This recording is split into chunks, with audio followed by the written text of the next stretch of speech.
So hello friends, हमारा जो रहता है human anatomy and physiology B pharmacy first semester का यूनिट थर्ड। इसमें हमने 2 टॉपिक कवर कर लिए, 2 या 3 टॉपिक कवर कर लिए थे। आज हम देखेंगे blood clotting, blood coagulation, mechanism of blood clotting. ये सब हम इस वीडियो में देखने वाले हैं। तो चलिए स्टार्ट करते हैं। तो सबसे पहले मतलब देखते हैं कि blood coagulation and blood clotting मतलब क्या होता है। एंड इसी को क्या बोलते हैं गाइस, हीमोस्टैसिस भी इसी को ही बोलते हैं। तो हीमोस्टैसिस मतलब क्या होता है, मतलब इसी को हम क्या बोलते हैं, हम blood coagulation and blood clotting. Blood clotting क्या होता है? It is a process that stop the bleeding and reduce the blood loss when a blood vessel can be damage और रप्चर। देखिए गाइस, आपने मतलब कभी ना कभी ज़िंदगी में मतलब ऐसा मतलब ऐसा आपने एक्सपीरियंस किया होगा कि मतलब आपको मतलब कहीं पे मतलब ऐसे चोट लग गई, कहीं पे ऐसे मतलब चोट लग गई एंड उसके बाद वो मतलब वहाँ से मतलब ब्लड मतलब ब्लीडिंग होना स्टार्ट हो गई, मतलब ब्लड बहना स्टार्ट हो गया। एंड उसके बाद मतलब कुछ देर बाद आपको मतलब उस चोट को देखा तो वहाँ पे मतलब ऐसे काला कैसे मतलब ऐसे काला थप्पा पड़ गया होगा। मैंने इमेज भी यहाँ पे शो कर दी। तो वैसा कुछ आपके साथ भी हुआ होगा। तो वो मतलब कैसे होता है, वो मतलब वो क्यों होता है, कैसे होता है, मतलब अगर वहाँ पे मतलब वो काला थप्पा नहीं पड़ता तो मतलब आप मतलब आपका मतलब वो जो खून जो है वो मतलब बहता रहता है और आपकी मतलब खून की कमी से या ऑक्सीजन की कमी से आपकी डेथ हो जाती है। तो ये बहुत ही इंपॉर्टेंट प्रोसेस है। मतलब वो थप्पा वहाँ पे कैसे बना, उस मतलब कौन से मतलब उसमें स्टेप इन्वॉल्व थे, कौन सी प्रोसेस उसमें इन्वॉल्व थी, आज के वीडियो में यही हम डिस्कस करने वाले हैं। तो मतलब ये इंपॉर्टेंट प्रोसेस है क्योंकि मतलब अगर वो क्लॉट वहाँ पे नहीं बनता, वो ब्लड क्लॉट वहाँ पे नहीं बना तो मतलब आपका मतलब ब्लड क्लॉट चालू रहेगा एंड आपकी मतलब डेथ भी हो सकती है। तो इसी की वीडियो में आज की वीडियो में हम वही देखने वाले हैं कि वो ब्लड क्लॉट कैसे बनता है, कैसे फॉर्म होता है। यही सब आज की वीडियो में हम देखने वाले हैं। तो this process involve a various clotting, मतलब इस प्रोसेस में अलग अलग क्लोटीन फैक्टर मतलब इन्वॉल्व होते हैं। एंड जनरल मतलब जो मेन जो प्रोटीन फैक्टर होता है वो होता है फिब्रिन। मतलब ये प्रोटीन होता है जो मतलब फिब्रिन जो ये प्रोटीन होता है वो हमारी मतलब रिस्पॉन्सिबल होता है क्लॉट के लिए। एंड बहुत मतलब इम्पोर्टेंट है। एंड फ्रॉम द क्लॉट ये क्लॉट फॉर्म करता है नेटवर्क ऑफ फिब्रिन। अब इसका मैकेनिज्म देखते हैं, मतलब इसमें कौन कौन से स्टेप मतलब इन्वॉल्व होते हैं। सबसे पहले होता है vascular spam, formation of platelet plug, and उसके बाद होता है blood coagulation and blood clotting. सबसे पहले देखते हैं वस्कुलर स्पाज्म। मतलब वस्कुलर स्पाज्म मतलब क्या होता है, अभी मैं आपको समझाता हूँ। जो हमारी जो हमारी ब्लड वेसल्स है, मतलब ये देखिए यहाँ पे ब्लड वेसल्स है। तो मतलब यहाँ मतलब अगर यहाँ पे मतलब ब्लड वेसल को मतलब कोई लप्चर हुआ, मतलब अगर यहाँ पे मतलब ब्लड वेसल डैमेज हो गई तो फिर क्या करता है, मतलब वसो कॉन्ट्रैक्शन करता है। मतलब जो हमारी मतलब जो ऐसी मतलब जो नैरो ब्लड वेसल्स है वो कुछ इस तरीके से हो जाती है। इसको बोलते हैं वसो कॉन्स्ट्रक्शन। इससे क्या होता है, जो हमारा ब्लड फ्लो है, जो है ना, जो हमारा ब्लड बह रहा है हमारी मतलब वो क्या होता है, वो ब्लड फ्लो क्या होता है उस जगह स्लो हो जाता है। अभी मतलब देखिए उस जगह मतलब ब्लड फ्लो क्या होता है, स्लो हो जाता है। तो देखिए अगर आपने मतलब पाइप का एग्जांपल लेते हैं। अगर यहाँ पे मतलब सीधा पाइप है और यहाँ से मतलब क्या पानी बह रहा है, वाटर बह रहा है, तो यहाँ से मतलब ज़्यादा फास्ट पानी फ्लो करेगा या कंपेयर टू ये वाला पाइप जो सिकुड़ मतलब वो मतलब थोड़ा बहुत सिकुड़ता हुआ है। इससे मतलब पानी फास्ट फ्लो करेगा। ऑब्वियसली कहाँ से, यहाँ से क्या करेगा, फास्ट फ्लो करेगा, एंड यहाँ से क्या करेगा, स्लो फ्लो करेगा। तो इसको ही बोलते हैं मतलब मस्कुलर स्पाज्म। मतलब मस्कुलर स्पाज्म इसकी मतलब इसको ही कहते हैं कि मतलब वसो कंस्ट्रक्शन हो जाता, वसो कंस्ट्रक्शन हो जाता। जो हमारी जो मतलब ब्लड वेसल्स है वो कॉन्ट्रैक्ट हो जाती है एंड हमारे जो वहाँ पे मतलब ब्लड फ्लो के जो हमारा ब्लड मतलब यहाँ से बह रहा है उसको मतलब क्या करता है, स्लो कर देता है। देखिए मतलब यही पे यहाँ पे वही लिखा है, it is involve the vaso construction involve है in which the smooth muscles of blood vessels contract. जो हमारी ब्लड की मतलब स्मूथ मसल है वो कॉन्ट्रैक्ट करती है, contract and with the slow blood, जो ब्लड लॉस को है वो स्लो करती है ना, हमारी जो ब्लड वेसल्स है वो नैरो करती है pass the red bloods compare to white blood vessel. मतलब जो हमारी नॉर्मल ब्लड वेसल्स है और जो नैरो ब्लड वेसल्स है, नैरो ब्लड वेसल्स कम ब्लड फ्लो करती है उस डैमेज की जगह, एंड जो नॉर्मल है वो ज़्यादा। It is help by activity. तो इसके बाद क्या होता है, उसके बाद सेकेंड स्टेप क्या है, फॉर्मेशन ऑफ प्लेटलेट, मतलब फॉर्मेशन ऑफ प्लेटलेट मतलब प्लेटलेट, जो प्लेटलेट है उसका एक्टिवेट होता है। तो आपने मतलब हमारे प्रीवियस वीडियो में देखा होगा कि हमारे ब्लड में क्या होता है, आरबीसी, डब्ल्यूबीसी एंड प्लेटलेट्स। जो प्लेटलेट्स है वो हमारे क्या होते हैं, डिफेंस मैकेनिज्म होता है। वो जो प्लेटलेट्स क्या करते हैं, in this process platelet aggregate, जो प्लेटलेट क्या करते हैं, ब्लड में से एग्रीगेट होकर मतलब जहाँ पे मतलब रप्चर हुआ वहाँ पे मतलब ऐसे जुड़ जाते हैं। एंड जो ब्लड लॉस को वो टेम्प्रेरी उसको क्या ना स्लो कर मतलब रोक देते हैं टेम्प्रेरी।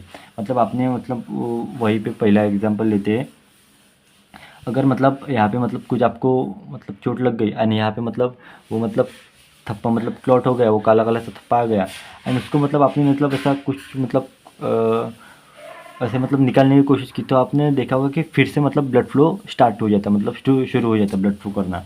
तो इसलिए जो प्लेटलेट वो क्या करते हैं, टेम्परेरी के नहीं ब्लड लॉस को मतलब जो ब्लड फ्लो लॉस को है वो उसको स्टॉप करते हैं। एंड जो उसके बाद हो गया, उसके बाद आता है जो मेन प्रोसीजर वो क्या, blood coagulation and blood clotting. In this process मतलब ये लास्ट की प्रोसेस में है, इसमें क्या होता है, फिब्रिन जो मतलब मेन रोल प्ले करता है ब्लड कोएगुलेशन में, वो क्या होता है, एक्टिवेट हो जाता है। और इंसॉल्युबल फिब्रिन जो है, इंसॉल्युबल प्रोटीन होता है। नाउ दो सारा ट्रैप मतलब ये क्या करता है, आरबीसी को मतलब ट्रैप करता है फिब्रिन। एंड मैं आपको मतलब डायग्राम के थ्रू से समझाता हूँ कैसे काम करता है फिब्रिन। देखिए गाइड, ये ब्लड वेसल है, ये हमारी यहाँ से किसी में रप्चर हुई है, कि फिर उसके बाद क्या होता है, ये फिब्रिन होता है, ये फिब्रिन है मतलब ऐसे कुछ ये वाला फिब्रिन का मतलब एक सेल का पार्ट है, मतलब फिब्रिन है। उसके बाद ये फिब्रिन का कुछ इस तरह मतलब जाल क्रिएट हो जाता है। एंड इसकी तरह इसका जाल क्रिएट हो जाने के बाद ये मतलब ये डब्ल्यू बी सी है, मतलब जो आर बी सी है वो यहाँ पे मतलब ऐसे अटक जाते हैं। मतलब जो आर बी सी होते हैं ये फिब्रिन के मतलब ये इस से प्रोटीन से थोड़े बड़े होते हैं, तो ये आर बी सी जो है वो यहाँ पे मतलब ऐसे अटक जाते हैं। एंड जो ये फिब्रिन है वो वहाँ पे, यहाँ पे जो फिब्रिन है वो वहाँ कहाँ पे बाइंड होता है, यहाँ पे रप्चर जगह पे यहाँ पे बाइंड होता है। एंड उसकी वजह से हमारा ब्लड लॉस जो है वो टेम्प्रेरी रुक जाता है। तो यही मतलब मैकेनिज्म है blood coagulation and blood clotting का। सबसे पहले क्या फॉर्म होता है, सबसे पहले हमारे मतलब हमारा मतलब क्या है, वसो कॉन्ट्रैक्शन होता है, जो हमारी सबसे पहले जो ब्लड वेसल्स वो कॉन्ट्रैक्ट होती है। उसके बाद क्या, प्लेटलेट्स का मतलब जो प्लेटलेट्स फॉर्मेशन होता है, प्लेटलेट्स यहाँ पे मतलब टेम्परेरी ब्लड लॉट्स को स्टॉप करते हैं। उसके बाद क्या होता है, फिब्रिन का मतलब जो फिब्रिन है उसका मतलब ऐसा जाला बनता है, एंड वो यहाँ पे मतलब कंबाइन हो जाता है, एंड आरबीसी यहाँ पे ट्रैप हो जाती है, एंड और मतलब बहती नहीं है। एंड ये टेम्प्रेरी मतलब टेम्प्रेरी नहीं, परमानेंट वो स्टॉप कर देता है। इसका मतलब ऐसा है, पहले ब्लड वेसल रैप्चर होती है, उसके बाद प्लेटलेट्स आते हैं, उसके बाद फिब्रिन प्लस मतलब जो फिब्रिन है प्लस आरबीसी का ये ऐसा जाल आता है, एंड न्यू ब्लड वेसल्स मतलब ये यहाँ पे स्टॉप करके ब्लड वेसल्स को रिपेयर करते हैं, एंड फिर न्यू ब्लड वेसल्स फॉर्म हो जाती हैं। तो इस तरह मतलब मैकेनिज्म होता है blood coagulation and blood clotting का, बहुत ही सिंपल मैकेनिज्म है। देखिए, एंड जो ब्लड कोआगुलेशन है इसमें मतलब 3 पाथवे मतलब इन्वॉल्व होते हैं, तो अभी देखते हैं। पहले होता है फॉर्मेशन ऑफ प्रोथ्रोम्बिन, उसके बाद conversion of prothrombin into thrombin, and उसके बाद होता है conversion of fibrinogen into fibrin. तो पहले स्टेप में होता है फॉर्मेशन ऑफ प्रोथ्रोम्बिन। इसमें मतलब 2 पाथवे होते हैं, पहला होता है इंट्रिंसिक पाथवे, दूसरा होता है एक्सट्रिंसिक पाथवे। अब इनके नाम से ही पता चलता है, इंटरेस्टिंग मतलब अंदर एंड एक्सटेंसिव मतलब बाहर का। अब इसमें क्या है, बहुत सारे मतलब फैक्टर इन्वॉल्व होते हैं, ब्लड क्लॉटिंग के फैक्टर। हम इस बात मतलब इस स्टेप में देखेंगे कि जो हमारा फिब्रिन है इसका फॉर्मेशन कैसे होता है। मतलब फिब्रिन जो है हमारा जो मेन रोल प्ले करता है ब्लड क्लॉटिंग में, इसका फॉर्मेशन कैसे होता है, हम ये 3 पार्ट में देखने वाले। तो मतलब इसमें अलग अलग फैक्टर इन्वॉल्व होते हैं, वो सब हम अभी देखते हैं। देखिए, ये सब सारे क्या नहीं, क्लोटिंग फैक्टर है। सबसे पहले fibrin, factor number 1 fibrinogen, factor number 2 prothrombin, 3 thromboblast thromboplastin, 4th calcium, 5th labile factor, ये सब मतलब जो 6 है स्टेबल फैक्टर, 7th 8 9 10, ये सभी मतलब क्या है, फैक्टर है। मतलब इसको मतलब आपको मतलब थोड़ा बहुत ध्यान रखना पड़ेगा। पूरे ध्यान रखने की ज़रूरत नहीं है, मतलब कोई कोई जो है आपको मतलब ध्यान रखना पड़ेगा, आगे समझेंगे कौन से ध्यान रखने हैं। लेकिन इंपॉर्टेंट है, ये सब मतलब रोल प्ले करते हैं फिब्रिन का फॉर्मेशन के लिए। तो अभी हम देखते हैं कहाँ कहाँ पे मतलब इसकी ज़रूरत पड़ती है। तो मतलब सबसे पहले क्या होता है एक्सटेंसिंग पाथवे, एंड सबसे पहले होता है इंटरेस्टिंग एंड दूसरा होता है एक्सटेंसिंग। इंटरेस्टिंग मतलब अंदर, एक्सटेंसिंग मतलब बाहर, मतलब ब्लड वेसल्स के अंदर एंड ब्लड वेसल के बाहर। सबसे पहले क्या होता है ब्लड ट्रोमा होता है। ब्लड ट्रोमा मतलब हमारी जो ब्लड वेसल्स है वो क्या होती है मतलब रैप्चर और डैमेज होती हैं। और उसके बाद क्या होता है मतलब जो हमारे प्लेटलेट्स है वो एक्टिवेट होते हैं। हमने अभी देखा है कि मतलब ब्लड जैसे हमारे ब्लड वेसल्स डैमेज होते हैं उसके बाद क्या होता है एक्टिवेट ऑफ प्लेटलेट, मतलब प्लेटलेट का एक्टिवेट होता है जो क्या करते हैं मतलब हमारे ब्लड फ्लो है वो टेम्प्रेरी मतलब स्टॉप करते हैं। उसके बाद क्या होता है फैक्टर, मतलब जो एक्टिवेट जो हमारे फैक्टर्स है उनका रोल आता है। उसके बाद क्या होता है प्लेटलेट, उसके बाद क्या होता है एक्टिवेट होता है, मतलब हमारा जो 12th फैक्टर है वो एक्टिवेट होता है, एक्टिवेटेड 12th फैक्टर। एंड उसके बाद जो 12th फैक्टर है वो कौन से फैक्टर को एक्टिवेट करता है, वो फैक्टर को एक्टिवेट करता है 11th फैक्टर।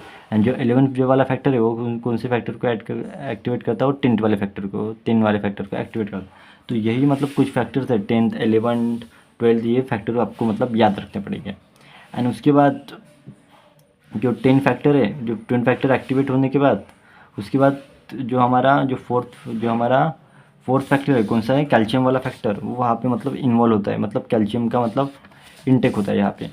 एंड उसके बाद ये क्या करते हैं, ये जो हमारा 10 वाला फैक्टर है वो जो एक्टिवेट हो गया उसके बाद वो क्या करता है प्रोथम्बिन एंजाइम को मतलब फॉर्म करता है। एंड यहाँ पे मतलब ये ब्लड ट्रॉमा की प्रोसेस कंप्लीट होती है। एंड उसके बाद आता है एक्सट्रैक्शन पाथवे, मतलब जो हमारा टिश्यू डैमेज हो गया ये क्या करता है मतलब सबसे पहले थर्ड फैक्टर को एक्टिवेट करता है, कौन सा है थ्रोम्बोब्लास्ट। एंड उसके बाद ये क्या करता है, उसके बाद ये थ्रोम्बोब्लास्ट है वो 6 फैक्टर को एक्टिवेट करता है। एंड जो 6 फैक्टर है, सॉरी 7 फैक्टर को एक्टिवेट करता है। एंड जो 7 फैक्टर है वो क्या करता है 7th ए को एक्टिवेट करता है। एंड जो मतलब जो 7th ए फैक्टर है वो क्या करता है फिर 10 फैक्टर को एक्टिवेट करता है। अब दोनों ओर से मतलब 10 फैक्टर एक्टिवेट हो गए, कुछ नहीं इसमें मतलब एक दो फैक्टर है वहाँ पे यहाँ तो एक्सटेंशन पाथवे में भी 10 फैक्टर लास्ट में एक्टिवेट हो रहा है। एंड इंटरेस्टिंग पाथवे में मतलब 10 फैक्टर लास्ट में एक्टिवेट होता है। एंड जो फिर ये दोनों मिलकर है वो क्या करते हैं प्रोथम्बिनेस एंजाइम को क्या करते हैं एक्टिवेट करते हैं दोनों मिलकर। एंड जो उसकी बात है जो कैल्शियम एंड उसके बाद प्रोथम्बिनेस एंजाइम जो कैल्शियम के हेल्प से फैक्टर 2 एक्टिवेट करते हैं प्रोथम्बिन। एंड उसके बाद एक्टिवेट करते हैं फैक्टर 2 को, थ्रोम्बिन को। एंड जो थ्रोम्बिन है वो क्या करता है फिर फिब्रिनोजिन को मतलब एक्टिवेट करता है। एंड फिब्रिनोजिन से फॉर्मेशन होता है फिब्रिन का। यही हमारा मतलब लास्ट स्टेप होता है फिब्रिन, मतलब फॉर्मेशन ऑफ फिब्रिन। ये क्या क्या होता है इंसॉल्युबल प्रोटीन होता है जो क्या करता है हमारे हेल्प करता है फॉर्मेशन के लिए क्लोथ्स के लिए। तो मतलब यही है, मतलब आपको अगर मतलब ये आया 15 या 10 मार्क के लिए तो आपको मतलब सबसे पहले आपको मतलब आपको मतलब 15 मार्क्स के लिए या 10 मार्क के लिए क्वेश्चन है तो सबसे पहले आपको मतलब ये इंट्रो लिखना है, मैकेनिज्म लिखना है। एंड उसके बाद जो लास्ट वाला स्टेप है ब्लड को, ये वाला blood coagulation and blood clotting, इसमें आपको ये सब चिपका के आना है, मतलब ये सब लिखना है। और यहाँ पे मतलब कोई मतलब आपको इसको रखना पड़ेगा ये सीक्वेंस को। यहाँ पे मतलब बहुत चीज़ें है, दोनों मिलकर लास्ट में क्या कर रहे हैं मतलब 10th वाला फैक्टर को ऐड कर रहे हैं। तो आपको मतलब ये एक दो मतलब 7th 12th 10th 6 ये मतलब ये वाले कुछ फैक्टर याद रखते पड़ेंगे, थोड़ा बहुत ये वाला सीक्वेंस याद रखना पड़ेगा। तो इसी तो मतलब यही यही मतलब जो लास्ट स्टेप है उसका आपको जो ब्लड कोagulation ब्लड क्लॉटिंग उसमें आपको मतलब लास्ट में ये सब पूरा लिख के आना पड़ेगा। इसी के साथ फिर हमारा क्या हो गया फिब्रिन का फॉर्मेशन हो गया। तो ये मेन रोल प्ले करता है ब्लड क्लॉटिंग के लिए। स्टेज है फॉर्मेशन ऑफ प्रोथम्बिन एक्टिवेटर।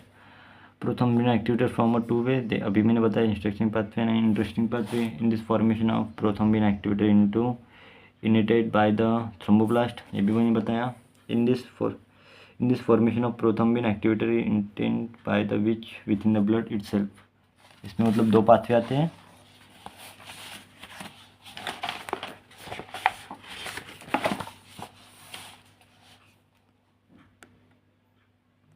सबसे पहले instruction pathway tissue thromboblast protein मतलब ये करता है, फिर एक्टिवेटेड 10 फैक्टर थ्रोम्बिन कैल्शियम का आयन इंटेक्ट एंड प्रोथम्बिन एक्टिवेट हो जाता है। ये नोट से आपको मतलब अवेलेबल हो जाएंगे टेलीग्राम पे। उसके बाद आता है इंटरेस्टिंग पाथवे। इसमें क्या होता है, ब्लड थ्रोम्बा होता है, express collagen fibrin, fibres activated मतलब 12 फैक्टर, उसके बाद विद कैल्शियम एक्टिवेटेड 10 फैक्टर। यहाँ पे मतलब उसके बाद एक्टिवेटेड 10 फैक्टर के बाद कैल्शियम, थ्रोम्बिन एंड प्रोथ्रोम्बिन का एक्टिवेट हो जाता है यहाँ पे। तो बहुत ही मतलब ईजी है।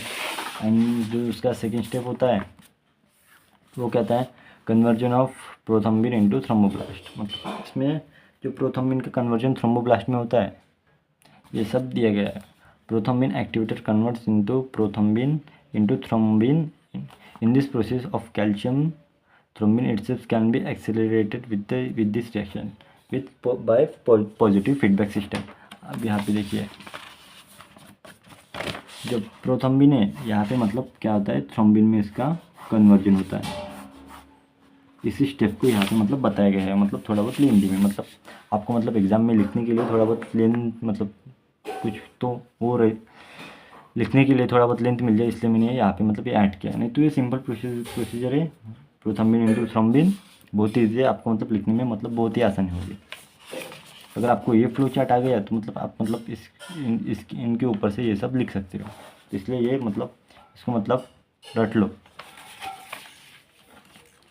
और उसके बाद स्टेज 3 है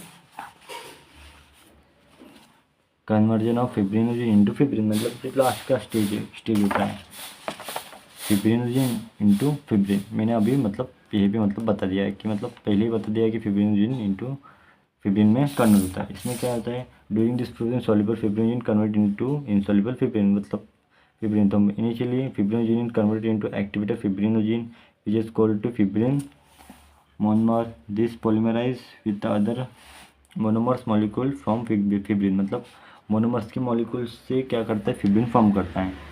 in this first form of fibrin consist closely arrange stand this modify later into a dense light aggregate by the fibrin stabilize factor 12 को एग्रीगेट करता है। And this reaction unquick of the calcium. मतलब ये जो reaction है वो calcium के ion में कंप्लीट होती है। तो मतलब यहीं पे हमारा, तो इसी के साथ हमारा आज का मतलब ये पार्ट ख़त्म होता है, blood coagulation and blood clotting. अगले इसमें अपन देखेंगे कि ब्लड डिसऑर्डर क्या होता है, RH फैक्टर क्या होता है, ब्लड ग्रुपिंग, ब्लड ट्रांसफॉर्मेशन, सब हम नेक्स्ट वीडियो में देखेंगे। Thank you so much.